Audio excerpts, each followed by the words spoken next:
안녕하세요. 이찬원의 삶을 분석하는 승무원쌤 김용숙입니다. 한 끗 차이 6부작이었습니다. 파일럿 프로그램 6부작으로 끝이 났습니다. 시청률 0.4%, 최고 시청률로 끝나긴 했습니다만 시청률이 다소 아쉽기는 합니다. 그렇지만 이 프로그램의 무게감이나 또 이 한 끗 차이를 방송하는 채널, 케이블 채널 방송을 감안하면 뭐 그렇게 아쉬운 시청률이라고 할 수도 없을 것 같습니다. 다만 4, 5, 6회 모두 최고 시청률을 기록했습니다. 0.4%. 이는 고정 매니아층이 견고하게 다져졌다. 이것을 또 의미하는 거 아닌가 이런 생각을 해봅니다. 이찬원 씨 이 방송을 보면서 정말 분노하고 공부도 하고 공감도 하고 여러 가지 부분에서 이찬원 씨에게는 도움되는 방송이 아니었나 생각됩니다.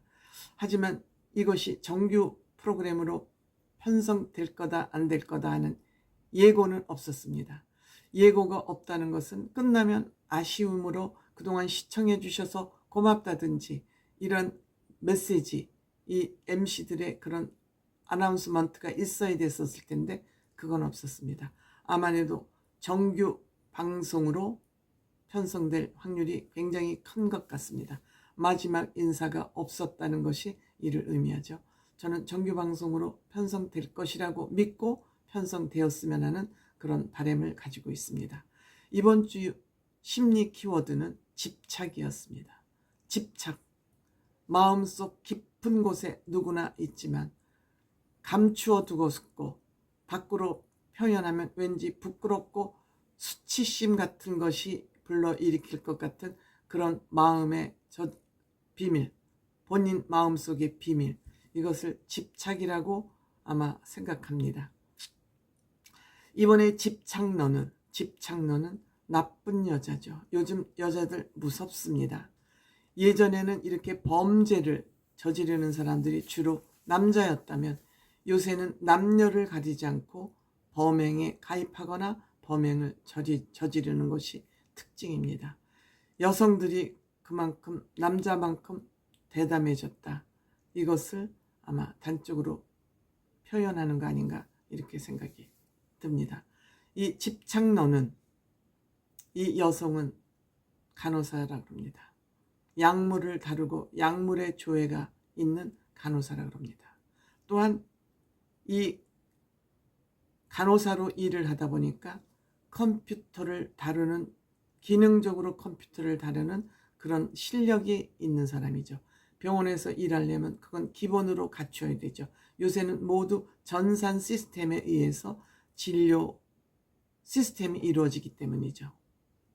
그러니까 이 간호사는 본인의 결혼 예정 배우자가 될 남자친구를 이 전산으로 지배를 했던, 가스라이팅이죠.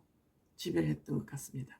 그러니까 이 남자가 하는 일거수일투족, 더군다나 이 남자는 신용불량자가 돼서 카드도 쓸 수 없고 온라인으로만 돈을, 온라인도 뭐 되나요?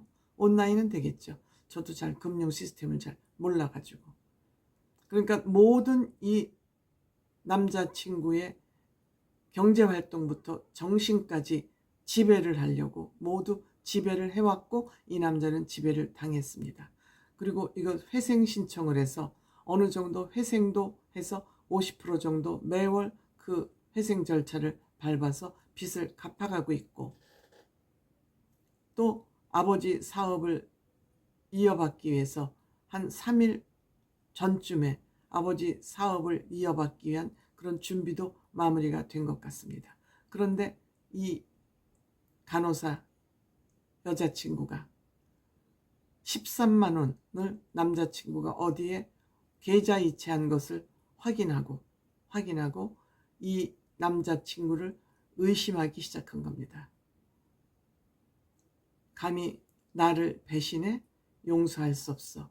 나도 모르게 어디다 계좌이체를 해? 하고 이제 의심을 하기 시작했습니다. 이렇게 의심을 하기 시작한 이유는 이 여자는 다른 남자친구가 있으면서 양다리를 걸치고 있는 것입니다. 다른 남자하고는 거의 살림살이를 하면서 이 남자와 양다리를 걸치고 있기 때문에 본인이 남을 속이는 일을 지금 전문으로 하고 있기 때문에 이 남자친구를 의심을 했던 것이죠. 그래서 이 남자가 동반 자살을 하자고 해서 동반 자살을 하기로 하고 병원에서 약물 취급을 하니까 여기에 마취제 등 국수 마취제, 일반 마취제 등 마취제를 가지고 와서 그 마취제를 둘이 같이 꽂고 침대에 누워서 자살을 시도했는데 한 사람은 살고 한 사람은 사망했습니다. 즉 간호사 본인은 살아나고 남자친구는 사망을 한 겁니다. 그런데 남자친구가 사망한 것을 보고 나서 왜 날 살렸냐고 악을 쓰면서 정신과 병동에 갇히기도 했습니다. 그런데 나중에 알고 보니까 이 여자는 이 남자를 고의로 사망에 이르게 했다. 집착이 사망에 이르게 했다는 것이 결론이 나서 그때 이를 수사를 담당했던 수사관들이 나와서 직접 증언을 하고 있습니다. 이렇듯 잘못된 집착이 한 사람의 생명을 앗아갔죠. 그래서 결국 이 여자가 끝까지 부인을 했습니다만 징역 30년을 받고 선고하고 지금 감옥살이를 하고 있다고 합니다. 반면에 긍정적인 앞의 사례는 부정적인 집착이라면 두 번째 사례는 긍정적인 집착입니다. 긍정적인 집착, 즉 코피안, 필리핀에서 무책임하게 아이를 만들어 놓고 책임 안 지는 한국 아빠들, 이 코피안들을 버릇을 고치지 않으면 안 되겠다 싶어서 의협심으로 나선 구본창이라는 분, 굉장히 순수하고 순박한 사람이지만 프로 집착러라 그럽니다. 이들 코피안들의 잘못된 이 행동을 버르장머리를 고치고 필리핀에 어렵게 코피안들을 키우고 있는 필리핀 엄마들을 돕기 위해서 이 사람이 나섰습니다. 잘못된 일을 보고 참으면 안 되니까 이를 돕기 위해서 나섰는데 이 나쁜 코피안 중에 한 사람, 한국에 오면서 부인에게 애기 엄마에게 한국 주소를 하나 쥐어주고 갔다 그럽니다. 써주고 갔다 그럽니다. 근데 그걸 믿니? 18 코리아. 그걸 믿니를 영어 표기로 적었습니다. 그걸 믿니? 나를 믿냐 이거죠. 주소를 영어로 써주니까 알 수가 없잖아요. 그걸 믿니? 18 욕을 쓰고 코리아가 적혀 있으니까 이 여자는 한국 주소구나 하고 철떡같이 믿었죠. 그래서 이 구본창 씨에게 이 주소를 알려달라. 주소가 어딘지 좀 연락을 좀 해달라고 한 것을 읽고 이 사람이 열이 받쳐서 이 사람을 찾아 나섰고 이 사람이 한국에서 유흥업소를 운영한다는 것을 알고 이를 끝까지 추적을 한 것입니다. 근데 이 사람은 왜 이렇게 힘든 일을 하냐 하니까 어렸을 때부터 자랄 때 남자는 가오가 있어야 된다. 즉 남자는 멋있어야 된다.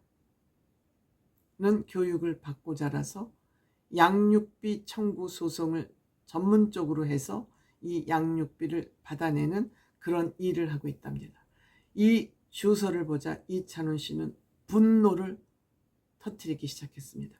어째 이렇게 나쁜 놈이 있느냐. 이찬원 씨가 욕을 하지는 못했지만 이 모습을 보면서 엄청 분노를 했습니다. 즉 이찬원 씨도 가오가 있는 사람 아니겠습니까? 그래서 이렇게 집착이 긍정적인 집착을 하느냐 부정적인 집착을 하느냐는 남을 죽음에 이르기까지 하는 거 아니냐 하면 긍정적인 집착은 이렇게 사람을 살리는 이러한 역할을 한다. 그렇기 때문에 한 끗 차이.